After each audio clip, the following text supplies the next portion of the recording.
Welcome back, or if it's your first time, thank you for dropping in. Just the two of us on board today. We're going for a day sail across Start Bay to a lovely place, Hallsands, on the other side of Start Bay. It's a really interesting place with a bit of a tragic backstory. I'll tell you about that later.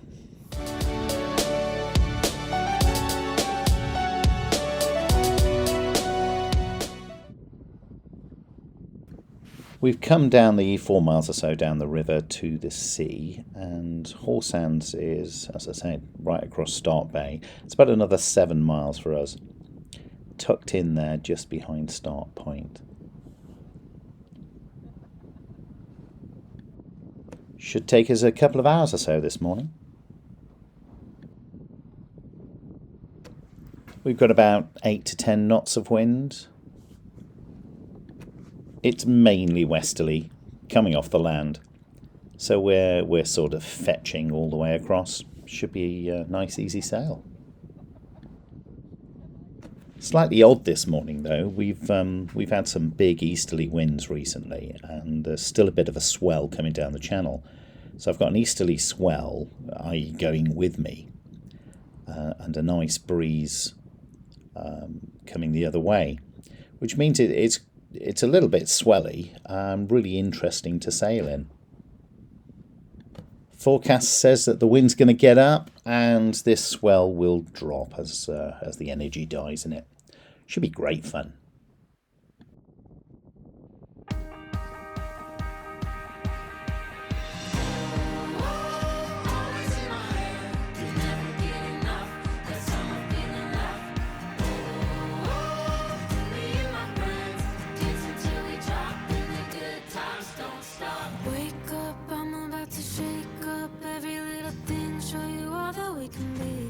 Dance in my glow.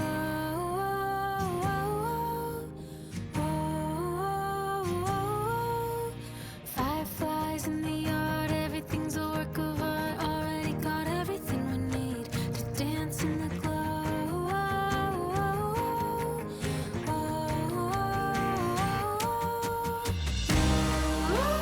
Toes in my head, can never get enough. That summer feeling left. Me and my friends dancing till we drop, and the good times don't stop. The good times don't stop.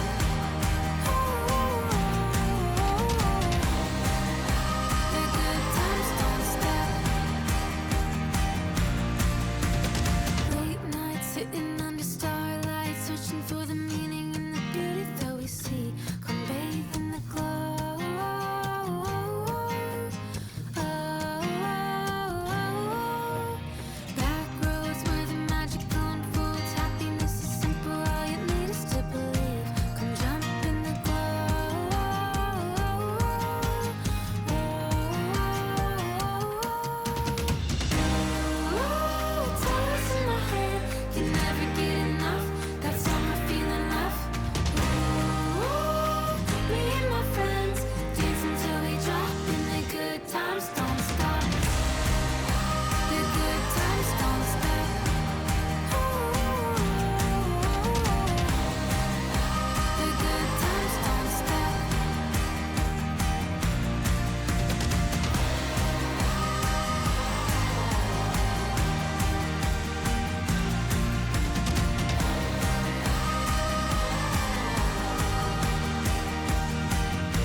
Until we drop, and the good times don't stop.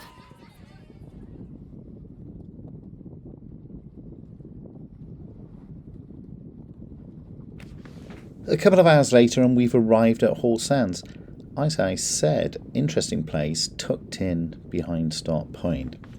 It's a good little anchorage, sheltered from westerlies if it's not right to get around Start Point. A lot of yachts anchor in there for the night. Now, if you go much further down the coast from here, You reach the southernmost part of Devon, and this bit of the coast is sticking out into the channel quite a bit. You can see everything on the east is has a little bit of shelter from prevailing westerlies. If we zoom out a little bit further,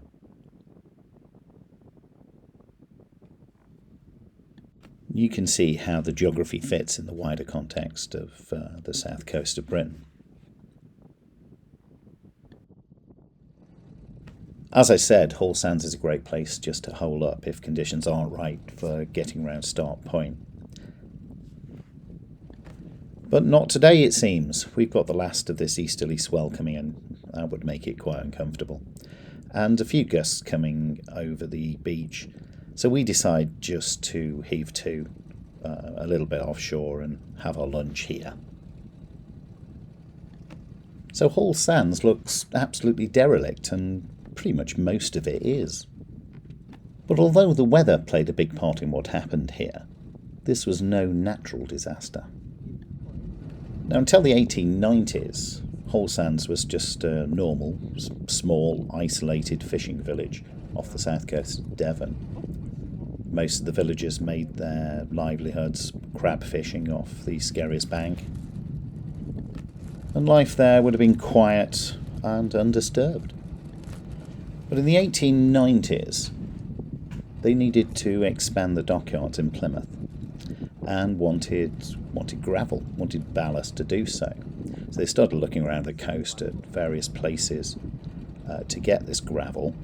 Somebody spied Hallsands, and pretty soon dredgers turned up and started taking the beach away.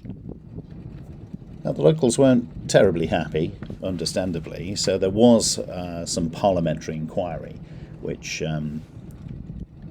concluded that there was no danger to the geography or livelihoods of the villagers. So they carried on dredging, and apparently up to 1,600 tons of stuff was being removed every day from Hallsands in the 1890s. Then at the turn of the century, some severe storms started to take the beach away completely. Dredging was stopped, but it was too late. In January 1917, a big winter storm removed most of the remaining beach. The houses started to fall into the sea. If you look at this old map of the place drawn in the 1800s and compare it to the modern-day Google Earth image, I've tried to superimpose it as best I can. And if I gradually bring the Google Earth image up, you can see how the beach has completely disappeared. The coastline has retreated back and is now largely cliffs. You can see from this old photograph the extent of the beach below the line of the houses.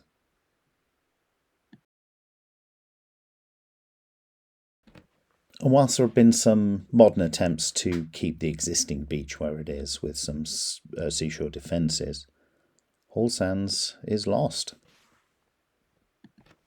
Plymouth dockyards, of course, went on to be enormously successful and important. But this place stands as a warning to what can happen if you meddle on a large scale.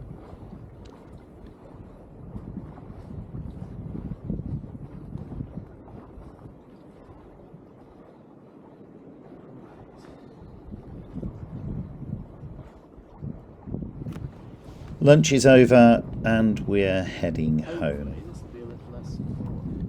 Should be just as straightforward as getting here, except it's kind of broad reach all of the way. Wind's all over the place though. It's coming off the land. We had up to 20 knots at one point and virtually nothing at another. So I've had just about every combination of sail up I have.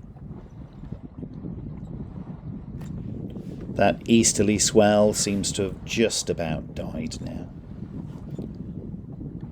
The sun's come out properly. My wife's got her book out, and I'm looking forward to the 2 hours or so of downwind sailing back to the Dart.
nearly home, but we have of course missed the tide at Galmpton, so it's easier just to pop into Dartmouth, have a drink, go to the loo, and wait a couple of hours or so until we can get back onto the mooring proper.